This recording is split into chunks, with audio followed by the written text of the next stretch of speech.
사무엘상 21장 10절에서부터 22장 2절까지 말씀입니다. 사무엘상 21장 10절에서 22장 2절까지 말씀입니다. 구약성경 446쪽입니다. 구약성경 446쪽입니다.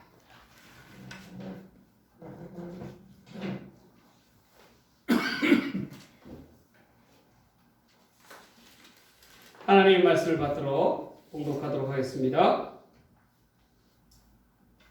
그날에 다윗이 사울을 두려워하여 일어나 도망하여 가드왕 아기스에게로 가니 아기스의 신하들이 아기스에게 말하되 이는 그 땅의 왕 다윗이 아니니까 우리가 춤추며 이 사람의 일을 노래하여 이르되 사울이 죽인 자는 천천히요 다윗은 만만이로다 하지 아니하셨나이까 한지라. 다윗이 이 말을 그의 마음에 두고 가드왕 아기스를 심히 두려워하여 그들 앞에서 그의 행동을 변하여 미친 채 하고 대문짝에 그적거리며 침을 수염에 흘리매 아기스가 그의 신하에게 이르되 너희도 보거니와 이 사람이 미치광이로다. 어찌하여 그를 내게로 데려왔느냐. 내게 미치광이가 부족하여서 너희가 이 자리를 데려다가 내 앞에서 미친 짓을 하게 하려 하느냐. 이 자가 어찌 내 집에 들어오겠느냐 하니라. 그러므로 다윗이 그것을 떠나 아들람 굴로 도망하매 그의 형제와 아버지의 온 집이 듣고 그리로 내려가서 그에게 이르렀고 환난당한 모든 자와 빚진 모든 자와 마음이 원통한 자가 다 그에게로 모였고 그는 그들의 우두머리가 되었는데 그와 함께한 자가 400명가량이었더라. 아멘.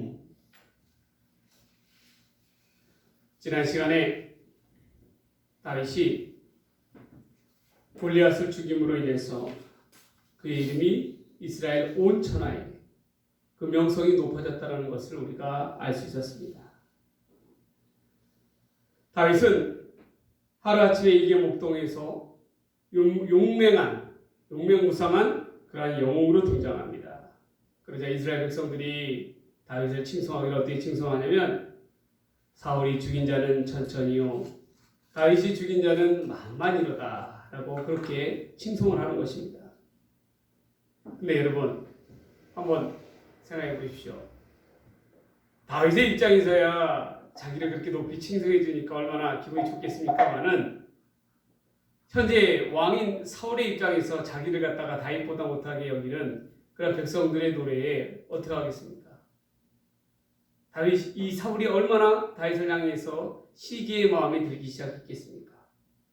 자기는 블레셋 앞에서 몸을 숙이기에 바빴는데 어린 다윗은 나아가 골리앗을 물리쳤으니 얼마나 한편으로는 어떻게 했어요? 다윗을 시기하는 마음이 컸다라는 것입니다. 다윗은 사울의 약속대로 골리앗을 죽임으로 인해서 상급을 받았고 심지어는 왕의 사위가 되었습니다. 그러나 시간이 지나면 지날수록 사울의 시기와 박해는 날로 커져만 갔습니다. 심지어는 수금을 타고 있는 다윗에게로 창을 던질 정도였습니다. 결국 다윗은 사울의 박해를 피하지 못해서 도망자의 신세로 전락하게 됩니다. 왕의 존귀한 사위에서 부마에서 어떻게 됩니까?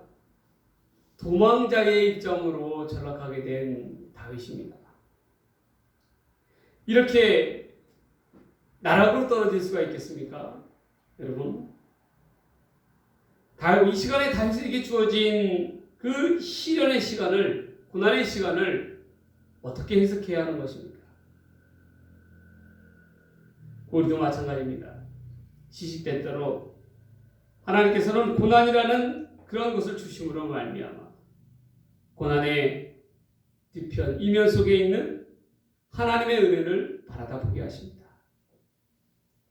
오늘 본문은 이 사무엘상 21장 10절에서부터 22장 2절까지의 말씀을 통해서 고난을 어떻게 보아야 하는가라는 제목으로 말씀의 의미를 다시금 상고해 보도록 하겠습니다. 첫 번째로 고난은요, 다윗에게 주어진 고난은 나의 나됨을 얻게 하는 고난이라는 것입니다. 다윗에게 주어진 고난의 시간은 사울이 아닌 다윗이 되게 하는 훈련의 시간이었다는 거예요. 다윗은 사울이 따라갈 수 없는 것, 그것을 향해서 피할 수가 있었습니다. 이스라엘 온 천하 가운데 사울의 영향력이 미치지 않는 곳이 어디 있겠습니까? 그러한 까닭에 역적이자 도망자의 신분으로 전락한 다윗을 받아주는 곳은 그 어디에도 없었다는 거예요. 그래서 다윗은 도망지로 선택한 것이 어디였냐면 바로 자기가 죽였던 골리앗의 땅 블레셋 가드로 도망을 쳤다라는 겁니다. 한번 생각해 보십시오, 여러분. 하필 도망간다고 간 곳이 어디로 갔어요? 원수의 땅으로 도망을 가버렸어요. 그랬으니 다윗이 처지가 어땠단 말입니까? 과연 그곳에서도 다윗의 편이 있었을까요? 다윗은 이 경계하는 이 가드의 신하들, 왕 아기스의 그런 신하들의 눈치 앞에서 미친 척을 해 벽에 막 기대고 어떻게 합니까? 수염에 침을 흘리고 그런 미친 척을 해서 생명을 보존할 수밖에 없었다는 거예요.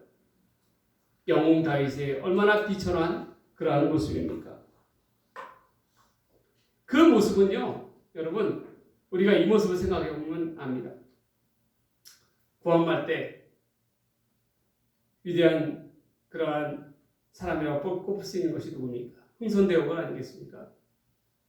그 흥선대원군 이하응이 자신의 목숨, 생명을 구하기 위해서 어떻게 처신했습니까? 사람들 앞에 미친 척을 할 수밖에 없었다는 거예요. 그때 당시에 구한말에는 세도정치라고 해서 어땠습니까? 안동 김씨의 권세가 하늘을 찌르지 않았습니까? 그 안동권 씨의 눈밖에 나면 그 누구도 목숨을 부지하기가 어려웠다는 거예요. 그러한 까닭에 비록 왕족이었지만 이 흥선대원군 이하응은 그들 앞에서 미친 척을 하면서 생명을 구원할 수밖에 없었다는 거예요. 왜냐하면 똑똑한 왕족은 살아남지를 못했어요. 그 당시에 있어서. 어떠한 이유를 대서라든지 없던 영모도 만들어서 죽일 수밖에 없었다는 것이죠. 거기서 생명을 부지하기 위한 방법은 뭐였습니까? 오로지 미친 척을 할 수밖에 없었다는 거예요. 그래서 이 이하응은요, 이 영화 명당이라는 그러한 영화에 보면 이하응의 처지를 잘 보여주는 대목이 있어요. 어떤 분이냐면 그 당시에 권세가 있던 김자근의 생일잔치에 이하응이 미친 척을 하고 들어갑니다. 남루한 차림. 들어가서 어떻게 돼요? 이 김자근이 던져주는 떡을 갖다가 어떻게 되면 가랭이 사이로 지나가서 그것을 먹는 그런 모습이 보입니다. 그러면서 이 미친 척을 하는 이하응을 향해서 김자근이 뭐라고 얘기하냐면 그 동료들 앞에서 이렇게 얘기합니다. 내가 왜 저놈을 살려두는지 아는가? 보는 재미가 있어서 그렇다네. 여러분, 그 말 속에는 얼마나 많은 의미가 담겨져 있어요. 이하응의 그 당시에 그 처지의 모습이 처절하게 보이는 거 아니겠습니까? 비록 고귀한 왕족이었음에도 불구하고 어떻게 하고 있어요? 미친 개 같은 모습을 하고 있다는 거예요. 그래서 땅바닥에 떨어진 떡을 갖다가 혀로 낼름낼름 먹는 그런 이하응의 모습을 보십시오. 그러나 마침내 이하응이 어떻게 됩니까? 아들이 고종이 되므로 말미암아 흥선대원군의 그러한 위세로 말미암아 세도정치의 끝을 내는 그러한 자가 되지 않습니까? 이 다윗의 처지도 그랬다라는 거예요. 블레셋 땅에서 비록 왕의 부마였지만 사위였음에도 불구하고 그가 그 블레셋 사람들 앞에서 미친 척을 하지 않으면은 이 다윗을 살려두지는 않는다라는 거예요. 다윗이 자신의 처지를 보면서 얼마나 자기가 세상 앞에서 무기력한 존재인가를 깨닫는 그러한 귀한 시간이 되지 않았겠습니까? 이처럼 여러분, 하나님 없이 자기의 뜻대로 행하는 자, 생각한 대로 바라는 대로 행하는 자는 비처럼에 빠질 수밖에 없었다는 거예요. 우리가 그것을 기억해야 합니다. 그 대표적인 예가 어떠한 예가 있습니까? 믿음의 조상 아브라함도 자기의 목숨을 구걸하기 위해서 어떻게 했어요? 그 부인을 갖다가 어떻게 합니까? 뭐라고 얘기합니까? 뭐라고 얘기해? 누이라고 이야기하잖아요. 애굽 사람들 앞에서. 그래서 얼마나 큰 봉변을 당하게 됩니까? 그런데 안타깝게도 그 아들 이삭조차도 어떻게 해요? 블레셋 사람들 앞에서, 블레셋 왕 아비멜렉 앞에서 자기의 부인을 갖다가, 아내를 갖다가 똑같이 누이라 속이지 않습니까? 그래서 얼마나 망신을 당합니까? 여러분, 마찬가지예요. 하나님의 방법대로 나아가지 아니하고 어떻게 해요? 짧은 자기의 생각, 속임수로 일관하고자 하는 그러한 삶의 모습으로 나아가면 이처럼 세상 앞에서 비참한 꼴이 될 수밖에 없는 거예요. 손가락질 받는 그러한 모습이 될 수밖에 없는 거예요. 우리가 그것을 꼭 기억해야 합니다. 그러나 여기서 우리가 또 한 가지 기억해야 될 것은 다윗은 세상 사람들 앞에서 미친 자가 되었지만 그러나 하나님 앞에서는 그 누구보다도 존귀한 자였다라는 것입니다. 고난은 이처럼 우리로 하여금 하나님을 찾게 만들고 하나님의 뜻을 구하는 사람으로 바꾸게 하십니다. 또한 하나님의 뜻에 순종하는 사람으로 우리의 모난 부분조차도 고난이라는 이름을 통해서 하나님께서는 치유하신다라는 거예요. 우리가 그것을 꼭 기억해야 합니다. 그러한 까닭에 우리는 고난 중에 있음에도 불구하고 하나님 앞에 감사할 수 있는 이유가 여기 있는 거예요. 하나님 안에서 나를 나답게 만드는 것, 하나님 앞에서 온전한 신앙인으로 서게 하는 것이 바로 이 고난이 주는 유익이라는 것입니다. 골리앗을 죽임으로 말미암아 누구보다도 용맹함으로 용사로 칭송받았던 다윗이었습니다. 그러나 이제 그는 고난을 통해서 하나님 앞에서 진정한 믿음의 용사로 거듭나고 있다는 것을 볼 수가 있습니다. 이러한 다윗에게 주어진 훈련과 고난의 시간이 없었다면 다윗조차도 사울과도 같이 세상 사람들의 눈치만 바라다보는 그러한 권력에 취한 하나님을 잊고 사는 그러한 불행한 자가 될 수밖에 없었을 거예요. 그러나 하나님께서는 다윗에게 주어진 이 고난의 시간을 통해서 철저하게 훈련시키시는 거예요. 다윗을 다윗답게 훈련시키시는 거예요. 하나님의 사람답게 훈련시키는 거예요. 여러분, 다윗을 다윗답게 만든 것은 바로 하나님 앞에서 주어진 고난의 시간이었습니다. 여러분, 우리도 마찬가지예요. 하나님은 우리에게 주어진 고난을 통해서 나를 나답게 빚어가는 것임을 우리가 잊어서는 안 될 것입니다. 여러분, 고난은 바로 그러한 의미가 담겨져 있어요. 우리에게 주어진 고난이 우리를 망하게 하고자 하는 그러한 고난의 의미가 아니라는 거예요. 우리가 그것을 꼭 기억해야 합니다. 고난은 반드시 신앙인에게 있어서 없어서는 안 될 그러한 유익이라는 것입니다. 그게 바로 고난의 이면이라는 거예요. 은혜입니다. 남도의 절경 중에 하나인 해금강이 있습니다. 이 해금강 이 부근에 유명한 섬이 있는데 그 섬의 이름이 외도입니다. 외도는요, 유일하게 어떠한 섬이냐면 개인이 사유지로 사들인 섬이에요. 그래서 이 섬을 갖다가 아름답게 자기의 돈을 투자해서 꾸며놨어요. 그리고 관광객을 유치했다라는 것입니다.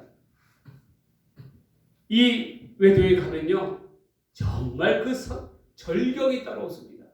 그러나 더더욱 놀라운 것은 그 외도 안에 있잖아요. 자연 풍물들을 이용해가지고 나무들을 이용해서 얼마나 아름답게 꾸며놨는지 몰라요. 거기에는 이쁜 정원수들이 가득합니다.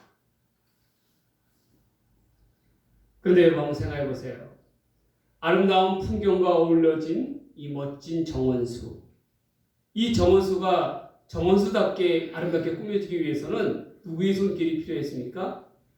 정원사의 손길이 반드시 필요했다는 것입니다. 그러나 여러분 나무의 이 정원수의 입장에서 봤을 때는 자기의 가지를 쳐야 하는 그 아픔이 있었다라는 거예요. 고난의 시간이 있었다라는 거예요. 그래서 이 아픔이 있었기 까닭에 정원수가 그렇게 아름다운 모습으로 자태를 뽐낼 수가 있을 것입니다. 만일에 이렇게 가지치기가 없었다면 어땠겠어요? 정원수가 지 마음대로 삐죽삐죽 자라지 않았겠습니까? 그러면 어떻게 거기에 있는 그러한 것들의 풍물 가운데 조화를 이룰 수 있었겠어요? 그러나 정원사의 그러한 가지치기의 손길 가운데 고난의 시간을 겪고 난 이후에 비로소 그 아픔 가운데 정원수가 정원수답게 아름답게 꾸며줄 수 있었던 것을 우리가 기억해야 합니다. 하나님 앞에서 우리는 그렇다라는 거예요. 여러분, 하나님 앞에서, 세상 앞에서 우리는 꼭 기억해야 합니다. 우리를 우리답게, 나답게 만드는 것은 바로 이 고난과 훈련의 시간을 통해서 주어진다라는 거예요. 여러분, 우리는 고난의 이면 속에 있는 하나님의 은혜를 바라다 볼 줄 아는 사람이 되어야 합니다. 다윗은 자기에게 주어진 이 고난의 시간을 고난으로서 끝내지 않았어요. 오히려 이 고난의 시간을 통해서 하나님 앞에 나아가는 한 신앙인의 모습으로 거듭날 수 있었다는 것입니다. 여러분, 나의 나됨을 얻게 하는 고난, 다윗을 다윗답게 만든 이 고난의 시간을 믿음으로 우리 또한 기대해야 할 것입니다. 설령 우리가 고난 가운데 있다면 하나님께서 그 고난을 통해서 우리에게 세워주시는 그 귀한 은혜를 깨닫는 귀한 믿음의 사람들 되시기를 주의 이름으로 간절히 소망합니다. 축복합니다. 두 번째로 우리는 고난을 어떻게 바라다 봐야 합니까? 고난은 하나님의 도우심을 배우게 한다는 거예요. 하나님의 도우심을 배우는 고난입니다. 다윗이 사울의 눈을 피해서 블레셋 땅 가드로 몸을 피했죠. 이러한 선택을 통해서 당장 눈앞에 놓인 문제를 해결한다라고 보았습니다. 그런데 그곳에서 블레셋을 이 장수 골리앗을 죽였던 다윗을 블레셋의 사람들은 기억하고 있었다라는 거예요. 그래서 그를 달갑게 보지 않았습니다. 언제든 다윗은 칼을 들어 자기들을 죽일 것이라고 오만할 것이라고 여겼기 때문에 그래요. 다윗은 자기에게 주어진 계속된 고난 앞에서 크게 좌절할 수밖에 없었을 것입니다. 그 누구도 그 어떠한 이도 자기의 비참한 신세를 도와줄 사람은 어디에도 없었다라는 거예요. 이전에 이스라엘에서 아무것도 모르고 섣불리 도왔던 제사장 아비멜렉과 그의 일행들은 다윗에게 하나님께 드리는 떡, 진설병을 주고 골리앗의 칼을 넘겨주었다는 이유로 어떻게 됩니까? 아비멜렉과 그 따르던 제사장들이 모두 사울의 칼에 죽임을 당할 수밖에 없었어요. 마찬가지였습니다. 이스라엘 땅에서 온 천하에서 다윗을 도울 수 있는 이가 아무도 없었어요. 다윗의 신세는 그저 바람 앞에 놓인 촛불과도 같은 그러한 비련한 신세였습니다. 그러나 다윗은 이 위기 앞에서, 이 고난 앞에서 불순종이 아닌 순종을 배울 수가 있었다라는 거예요. 하나님의 은혜를 배울 수가 있었다라는 것입니다. 그 은혜는 뭐겠어요? 바로 하나님의 도우심이죠. 이 땅 가운데 그를 돕는 이 아무도 없었지만 누가 도우고 계셨어요? 하나님께서 도우고 계셨다. 그래서 하나님께서 불꽃 같은 눈동자로 다윗을 지켜주시지 않습니까? 사울의 칼날에서부터 피할 바위가 되어주시지 않으세요? 여러분, 우리는 꼭 기억해야 돼요.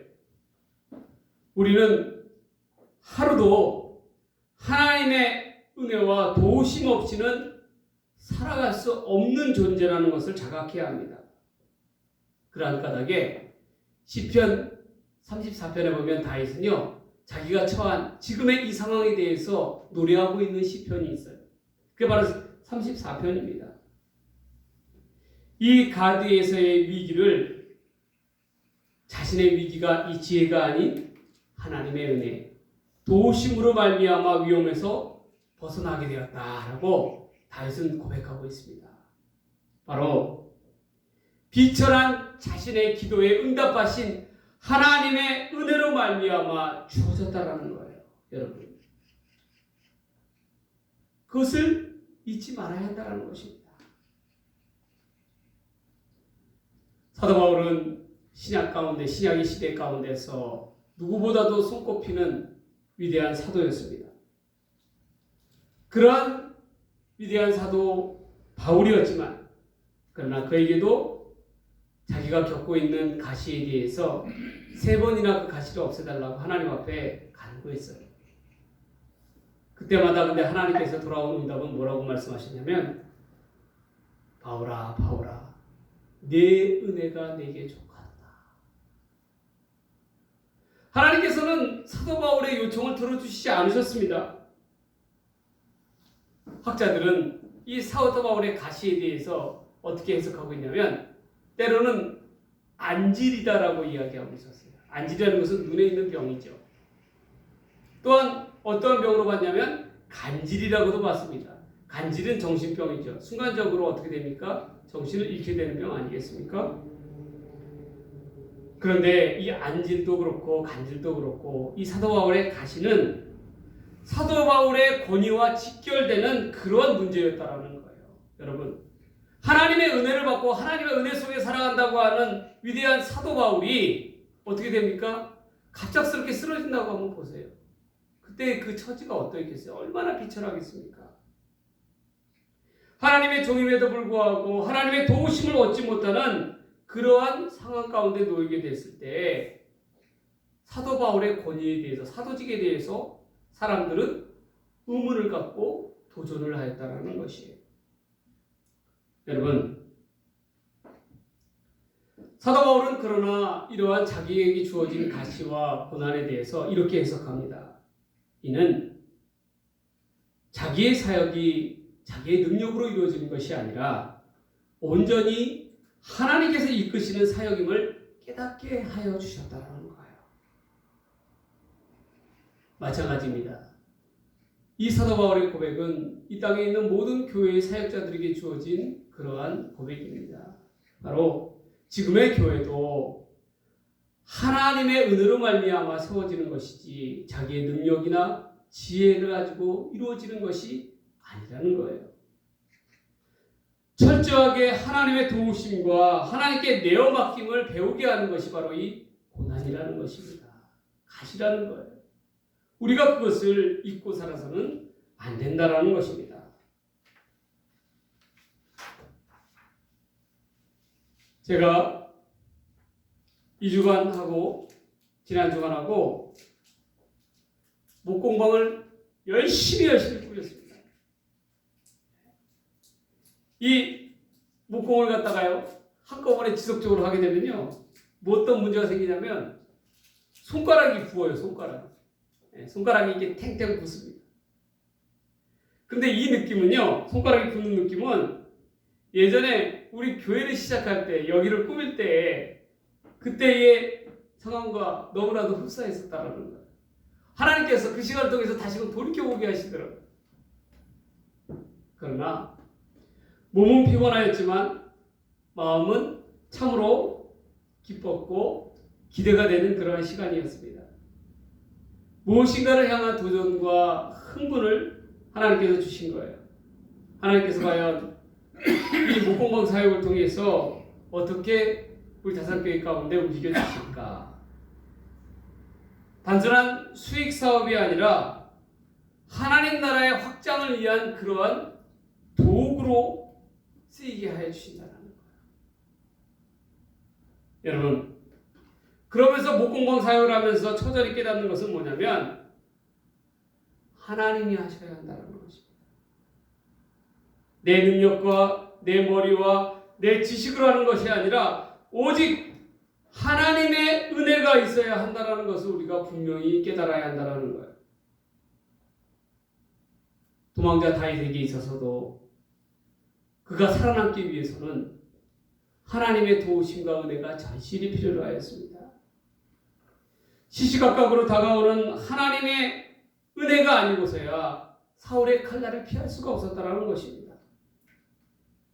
심지어는 다윗과 가까운 친척이었던 10사람들조차도 그들은 다윗과 같은 지파에도 유다 사람들이었습니다. 그럼에도 불구하고 그들은 다윗의 편에 서지 않고 사울의 편에 서서 다윗을 죽이는 데에 앞장섰었다는 거예요. 다윗이 저기에 있다라고 사울에게 일러주었던 사람들이 바로 10사람들이었더라는 거예요. 그 어디에도 다윗을 도울 수가 없었습니다. 도우는 이 없었습니다.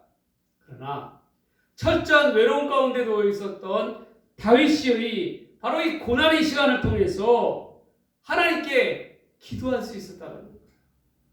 왜 기도할 수 있었습니까? 다윗을 도와주리 여호와 하나님밖에 없었기 때문에 그렇습니다.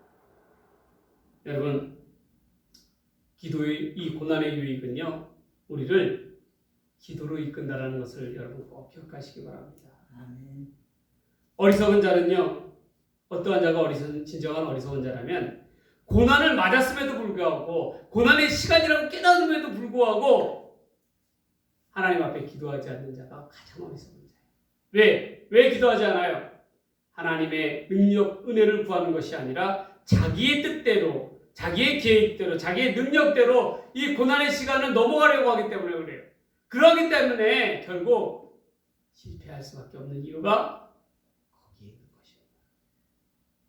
여러분, 또한 어떠한 이들은 자기에게 주어진 고난의 시간이 단지 자기가 재수가 없어서 그렇다라고 그렇게 여기는 사람도 있어요.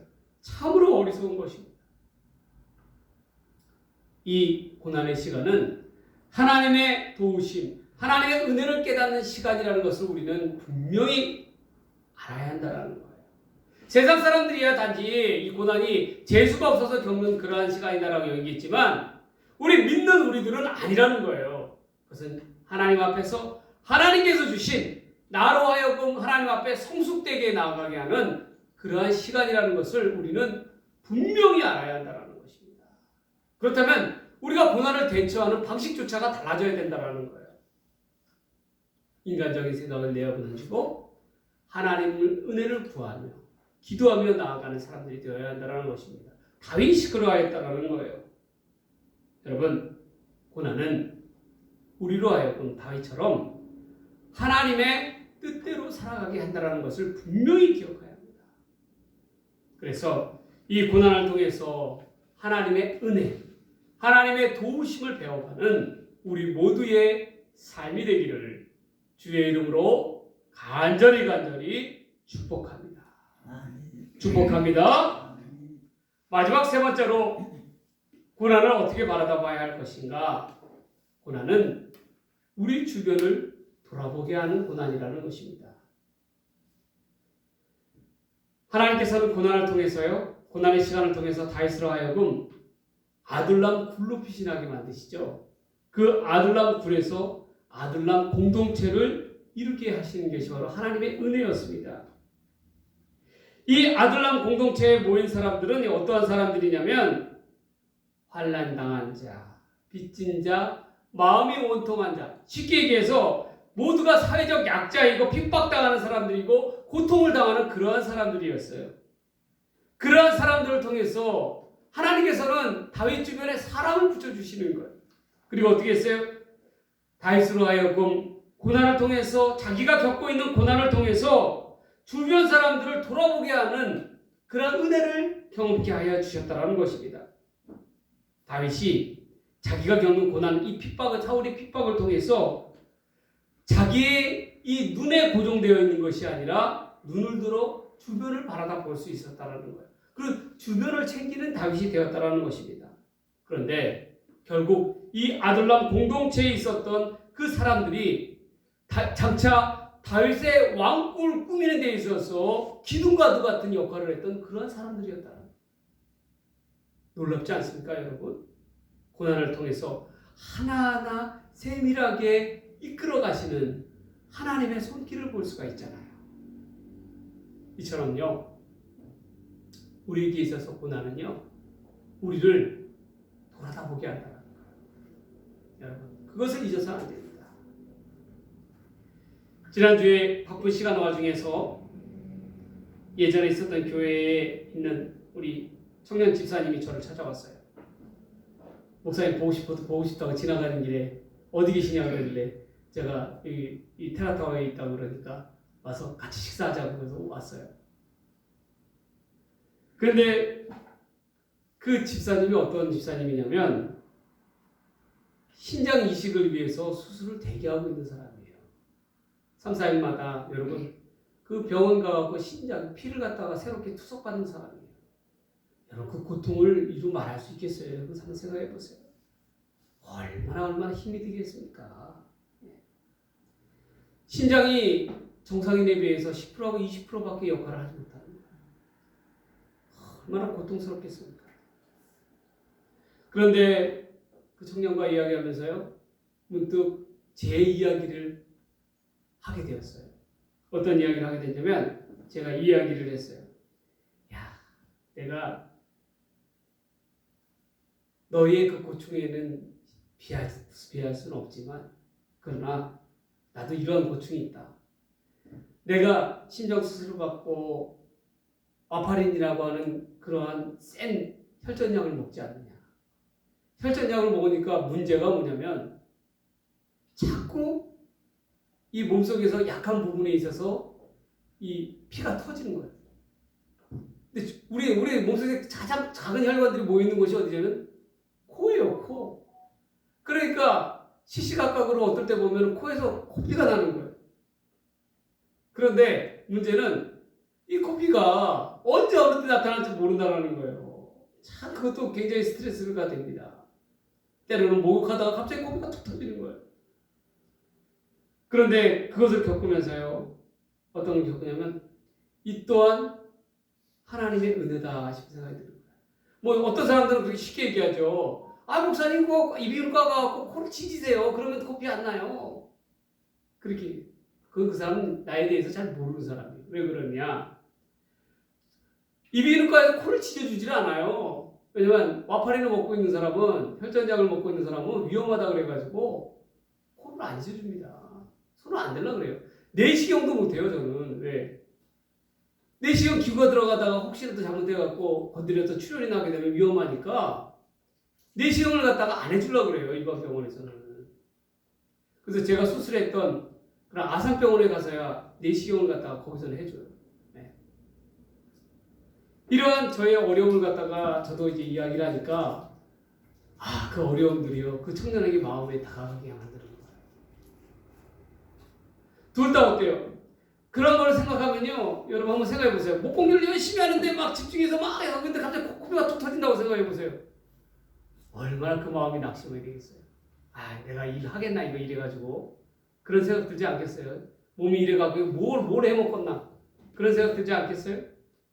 그런데 그럼에도 불구하고 하나님께서는 그런 상황 가운데서 낙심하거나 포기하게 하지 않으시더라고요. 그게 은혜였어요. 어려움 앞에서 좌절하여 넘어져 있는 것이 아니라 다시금 딛고 일어설 수 있는 것, 그것이 바로 하나님의 은혜라는 겁니다. 하나님의 도움이라는 거예요. 그럴수록 어떻게 되겠어요? 그런 어려움이 있을수록 어떻게 되겠어요? 내 힘으로 할 수 없으니까 하나님께 더 은혜를 구할 수밖에 없는 모습 아니겠습니까? 여러분, 왜 그래요?